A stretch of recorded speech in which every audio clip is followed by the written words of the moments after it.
त्यागे या फिर हमारी मांगें पूरी करे। हालांकि मांगें नहीं, ज़रूरतें हैं। और ये बेहद दुखद है मेरे भाई कि हमारे भाजपा सरकार ने कहा था कि हम राष्ट्रवादी हैं, हमें राष्ट्र के नाम पे वोट दो, हम धार्मिक हैं, हमें धर्म के नाम पे वोट दो।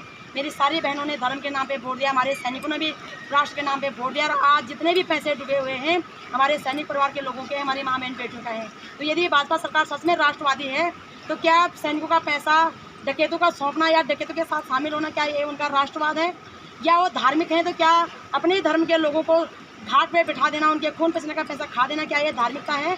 तो हम दो टूक कह देना चाहते हैं कि इसको ना ही राष्ट्रवाद कहते हैं ना ही धार्मिकता कहते हैं। ये सिर्फ और सिर्फ गद्दारी है कौम के साथ, और ये गद्दारी हम बर्दाश्त नहीं करेंगे। मैं इस आपके वीडियो के माध्यम से भाजपा सरकार से, न केवल सरकार से, उनके शीर्ष नेतृत्व से लेकर के कार्यकर्ता भाई बहनों से कह देना चाहती हूँ, प्लीज़ यदि सचमुच में आप राष्ट्रवादी हो, आप धार्मिक को मानते हो, तो इस माँ बहन बेटों का साथ निभाइए, इनके समर्थन में आए, सरकार पे दबाव बनाए, सरकार सम्मान से इनका पैसा वापस दे।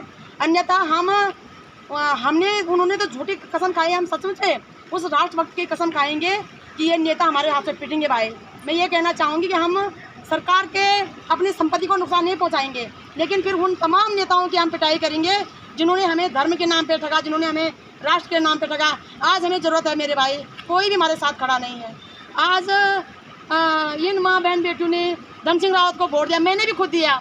मैं व्यक्तिगत तौर पे बोलूँ, मैंने पूरे अपने, मेरा भाई, अगर मैं, हालांकि श्रीनगर के लोग पता नहीं कौन सी मानसिकता के हैं, लेकिन मेरे अंतर्गत मेरा बचनसू क्षेत्र आता है, मेरा कंडारसू क्षेत्र आता है, मेरा ये क्या नाम है उसका, ढाजली क्षेत्र आता है। भाई मैंने सबको फ़ोन कर करके बोला 2014 में भी किस बार भाजपा को जिताना है, 2019 में भी भाजपा को जिताना है, 24 में भी हमने भाजपा को जिताना है। उससे पहले भी भाई जो ये चुनाव हुए हमारे विधानसभा को, सब हमने बोला भाजपा को जिताना है। लेकिन आज भाजपा ने मेरी माँ बहन बेटियों को, मेरे सैनिक परिवार को इस कटघरे में खड़ा कर दिया है कि वो अपने ही खून पसीने पैसों को मांगने के लिए, अपनी जान देने के लिए तैयार हैं। तो व्यक्तिगत तौर पे ये सारा काम शासन प्रशासन का था, हमारे द्वारा चुने गए नेताओं का था।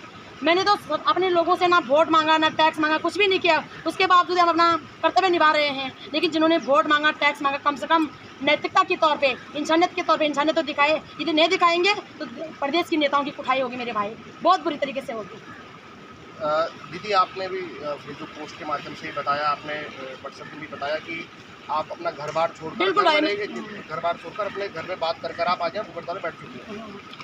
आपने देखा होगा भाई कि मैं 7 तारीख वहाँ गई, 8 तारीख उन्होंने मुझे ऋषिकेश घाट पे छोड़ दिया, मैं 9 तारीख यहाँ पे आई भाई, तो मैं गुस्से में यहाँ पे बैठ गई।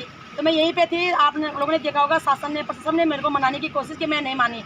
लेकिन मेरे पतिदेव, क्योंकि आर्मी से हैं, आजकल छुट्टी आ गई, उन्होंने मेरे कान पे बोला, ये तू 3 दिन से भूखी है, तुझे कुछ होगा ना तो मैं भी अपने बच्चों के साथ, परिवार के साथ पूरे यहाँ पे छलांग मार दूँगा।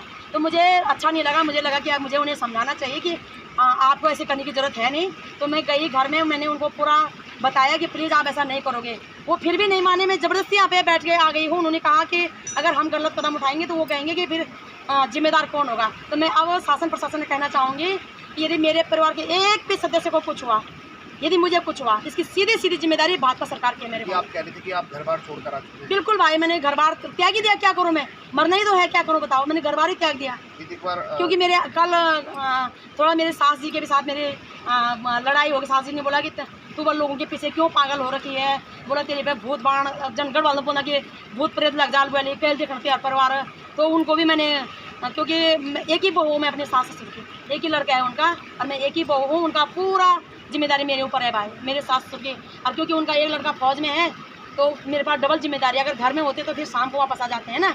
तो मैं लड़ाई झगड़ा करके आई हुई हूँ आज, और अगर किसी को कुछ हुआ इसकी जिम्मेदारी शासन प्रशासन की होगी भाई। दीदी, एक बार शॉर्ट में बिल्कुल एक लाइन में बता दीजिए क्या कुछ आपकी मांग है शासन प्रशासन?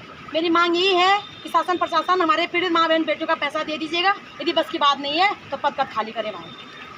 किससे पीड़ित है आप लोग, मतलब किस कंपनी से है? LUCC नामक सोसाइटी से। इन्होंने कम से कम दिखा नहीं रहे ना शासन प्रशासन, 50 अरब से भी ऊपर घोटाला होगा। और डीपली अगर जांच किया जाए तो 50 अरब से भी ऊपर घोटाला है भाई।